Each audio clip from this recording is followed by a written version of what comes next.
নাও একদম ক্লিয়ার ভাবে বুঝবো। এই কথাটা খালি মনে রাখবা, যে কথাগুলো বলবো এটি মনে রাখবা। আই এম শিওর এ পরীক্ষা হলে কভার করবো। বুঝতে পারছো? আচ্ছা দেখো, এই প্রিপোজিশনটা আমরা খুব সহজভাবে করার চেষ্টা করব। ঠিক আছে, লক্ষ্য করো। Cricket is a nowadays popular all, এখানে কি আছে? দেশ, দ্য ওয়ার্ল্ড। এখন অনেকে তোমরা ইন বসাইছো, কি বসাইছো? ইন, ইন দ্য ওয়ার্ল্ড কথাটা মিলে কিন্তু, ইন দ্য ওয়ার্ল্ড। কিন্তু যদি ওয়ার্ল্ড শব্দটা থাকে সারা পৃথিবী ব্যক্তি বোঝায়, তাহলে ওভার শব্দের ব্যবহার করতে হয়। এখানে অল কথা চলে আসলে স্বাভাবিকভাবে অলের পরে আমরা কি বসিয়ে দিব? Over, all over the world. কোন খ্যাতি যদি সারা বিশ্বে জুড়ে ছড়িয়ে যায়, তাহলে অবশ্যই আমরা কি বসিয়ে দিব? ওভার। আমরা বলেন সে ওভার ট্যালেন্ট, ওভার, ঠিক আছে না? সে কোনো কিছু তো ওভার অতিক্রম করে গেলে এটার মধ্যে আমরা কি বসাই? ওভার বসবো। দেখো ওয়াল ওভার, সারা পৃথিবী জুড়ে এর খ্যাতি ছড়িয়ে গেছে, সো আমরা ওভার বসিয়ে দিব। আর ওয়ালের পরে সাধারণভাবে ওয়াল পেয়ে যাবা, তুমি ওভার বসিয়ে দিবা। তোমার 90% শিওর তোমার এটা হয়ে যাবে। আচ্ছা বলে বাবা ওভার। আচ্ছা ইট, আচ্ছা ইট ইজ প্লেড, দেখো টু টিমস, মানে ইট দ্বারা কাকে রেফার করতেছে বলতো? ইট দ্বারা কাকে বোঝাইতেছে? দেখো ক্রিকেট কি? ক্রিকেট, ইট মানেই cricket. Cricket is played, cricket খেলা হয় দেখো টু টিমস, দুটা দলে। আচ্ছা যদি শূন্যস্থানে পরে এমন একটা অংশ পেয়ে যাও যেটা একের অধিক, শূন্যস্থানের পরে এমন একটা সংখ্যা দেওয়া যেটা একের অধিক, একের অধিক, দুই হতে পারে, চার, যদি দুই হয় সেটা একের অধিক মানে কি? দুই। যদি দুই বোঝা শূন্যস্থানের পরে ওয়াটা দ্বারা যদি দুই বোঝা, দুই শুধু দুই, কত? দুটি, দুটি বোঝায়, তাহলে আমরা বিটুইন ব্যবহার করব। বিটুইন মানে মধ্যে, দুইটা দলের মধ্যে খেলা হয়। আবার যদি দুইয়ের বেশি থাকে, তিনটা, চারটা, পাঁচটা, ছয়টা, সাতটা, তখন কি বসাবা? এবং, তখন কি বসাবা? এমন, হ্যাঁ বা এমন, যেটাই বসে তো। আচ্ছা তার মানে দুটা বোঝালে শূন্যস্থানের পরে ওয়ার্ড দ্বারা যদি দুটি নির্দেশ করে তাহলে বিটুইন, আর দুইয়ের অধিক নির্দেশ করলে এমন। ঠিক আছে? আচ্ছা তাহলে এখানে কি হবে দেখো তো, ইট ইজ প্লেড, এইটা খেলা হয় ওইটা দলের ভিতরে, দুটা দলের ভিতরে, বিটুইন, বিটুইন। আচ্ছা two teams, there are 11 players, দেখো ইচ টিম কি বলতেছে? দেয়ার আর আছে 11 প্লেয়ার্স, 11টা, কত? 11 জন প্লেয়ার আছে। ইচ টিম মানে প্রত্যেক দলে কতজন সদস্য আছে? 11 জন খেলোয়াড় আছে। এখন এটা কি বুঝবা? দেখো প্লেয়ার্স ড্যাশ ইচ টিম, ইচের আগে যদি শূন্যস্থান থাকে তাহলে আমরা কি বসাতে পারি?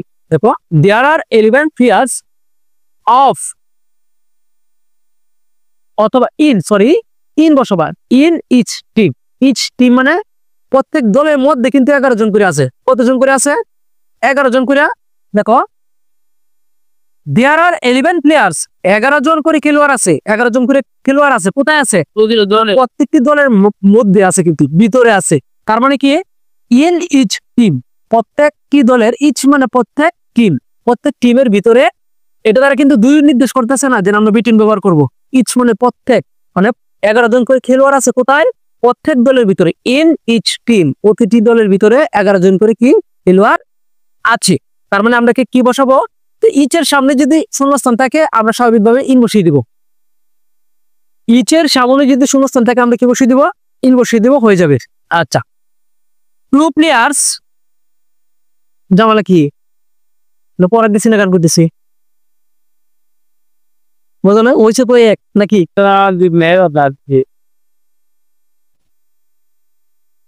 দাও টু প্লেয়ার্স, টু প্লেয়ার্স শূন্যস্থান, হ্যাঁ শূন্যস্থান না, ব্যাটিং, দ্য ব্যাটিং টিম, দো batting and on dash the bowlers of the fielding team do bowling. কি বলতেছে দেখো, টু প্লেয়ার্স, দুজন খেলোয়াড় কি করে, দ্য ব্যাটিং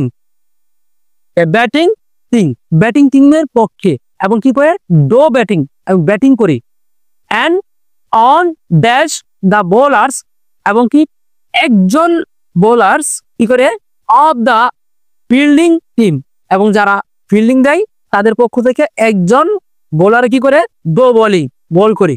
তার মানে কি বলতেছে, যদি কারো পক্ষ থেকে কোনো কিছু করা হয় তাহলে তুমি অফ ব্যবহার করতে পারবা। কি ব্যবহার করতে পারবা? ধরো একটি দলের ভিতর থেকে দুজন, তাহলে তুমি অফ ব্যবহার করতে পারবা। যেমন আচ্ছা, অফ মানে কি, অফ শব্দের অর্থ এর। যদি বলি পুকুরে, মাছটি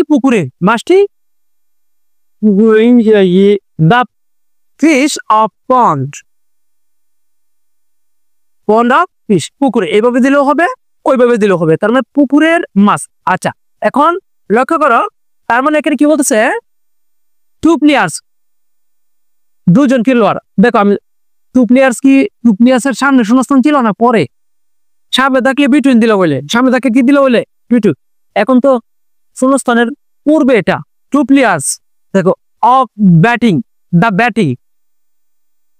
ব্যাটিং টিমের পক্ষ থেকে দুজন, এই টু প্লেয়ার মানে কারে বোঝাইতেছে, ব্যাটিং টিমের পক্ষে, তার মানে অফ দ্য ব্যাটিং টিমে দুজন প্লেয়ার কি করে ডো ব্যাটিং করে, অ্যান্ড অন প্লেয়ার মানে একজন, দ্য বোলার্স অন এই যে একজন কোন দলের পক্ষ থেকে, বোলার্স অফ দ্য ফিল্ডিং দলের পক্ষ থেকে।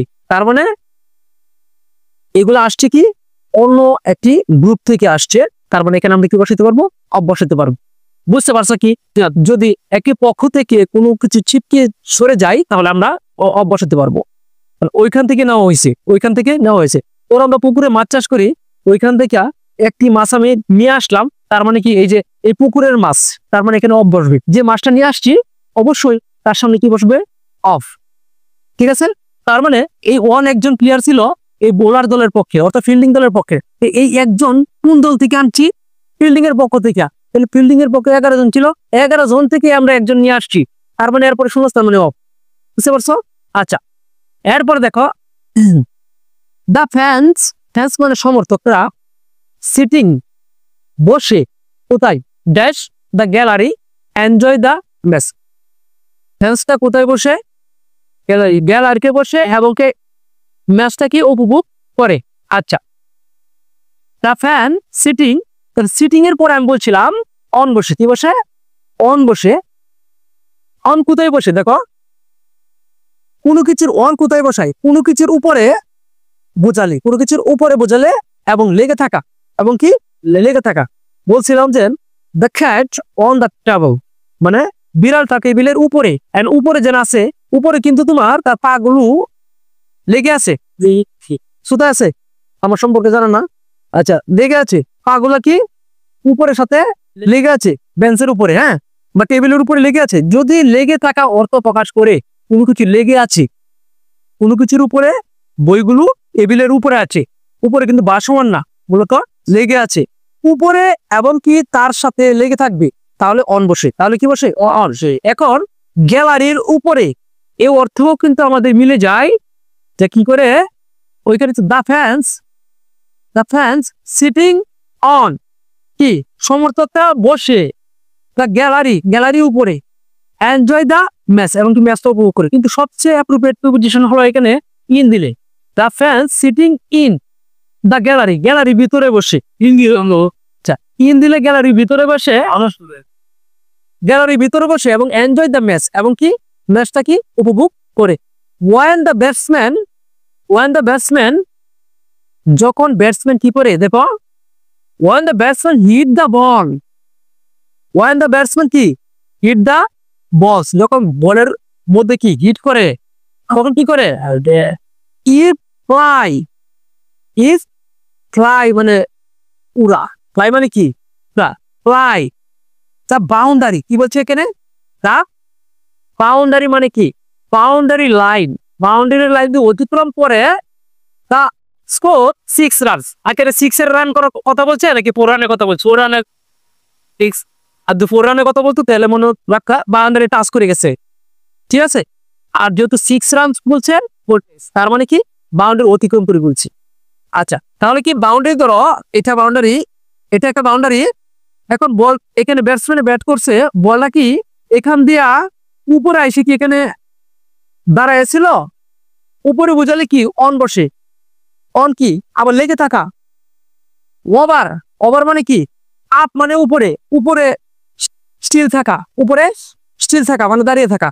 কিন্তু ওভারটা কি হবে, এটার উপর দিয়ে কিন্তু অতিক্রম করে চলে আসছে। এটা বাউন্ডারি লাইন হলে বলটা এই বাউন্ডারি অতিক্রম করছে কিন্তু উপর দিয়ে।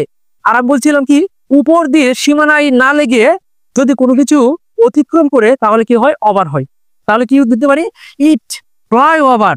তাহলে over, over line score 6 run. তো তার রানটা স্কোর হয় কত, 6 রান হয়ে যায়। আচ্ছা, এস নাম্বার দেখো দা কন্ট্রারি। এটা স্বাভাবিক অ্যাপ্রোপ্রিয়েট এবং কি এটা কনজাংশন। দেখো এটার মধ্যে সরাসরি আমরা দিতে পারি on the contrary. On the contrary মানে কি বিপরীত দল বা বিরোধী দল। এটা কিন্তু প্রিপোজিশন বলতে তুমি নিজের জ্ঞান থেকে দিতে পারবে না, এটা অ্যাপ্রোপ্রিয়েট, এটা কানেক্টর, ঠিক আছে। On the contrary, on the contrary country না, দেখ কান্ট্রি হলে ইন দা কান্ট্রি হলে কি, অনেকে কান্ট্রি বলছো। হ্যাঁ, এখন on the contrary, on the contrary মানে কি, আচ্ছা অন দা কন্ট্রারি মানে কি বিপরীত দল বা বিরোধী দল বা বিপরীত পক্ষ, অপর দিকে, ঠিক আছে। তাহলে ওয়ান বসবে। এরপর দেখো কি when the ball hits the stumps বা টেন্স। দেখো স্টাম্পের মধ্যে যখন কি বল হিট করে গেটস কট এবং কি ক্যাচ ধরা হয়, কি ধরা হয়, ক্যাচ ধরা হয়। দেখো the fielders or hits the batter's leg according, এখন এটা বুঝো, এটা খুব সহজ ছিল।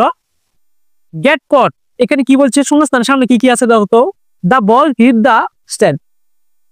বল যদি স্টাম্পের মধ্যে কি হিট করে আঘাত করে অথবা গেটস কট অথবা ক্যাচ ধরা হয়।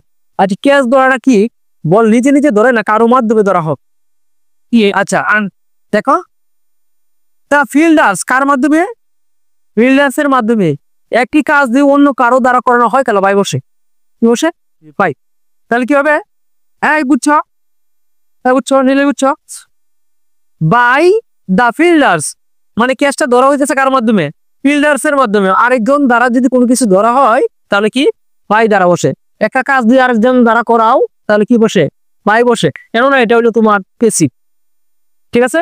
আচ্ছা, or it hits the batters, অথবা এটা যদি হিট করে ব্যাটারের লেগ বা পায়ে, অ্যাকর্ডিং, অ্যাকর্ডিং এটা অ্যাপ্রোপ্রিয়েট, অ্যাকর্ডিং কি আসে টু, অ্যাকর্ডিং টু মানে অনুযায়ী, অ্যাকর্ডিং টু দ্য রুলস নিয়ম অনুযায়ী the batsman loses his wicket. তাহলে ব্যাটসম্যান কি তার উইকেট হারিয়ে ফেলে। তাহলে এটাই ছিল আজকের প্রিপোজিশন, ঠিক আছে। পরবর্তী ক্লাসে আমরা আর একটা প্রিপোজিশন নিয়ে আলোচনা করবো আর অ্যাপ্রোপ্রিয়েট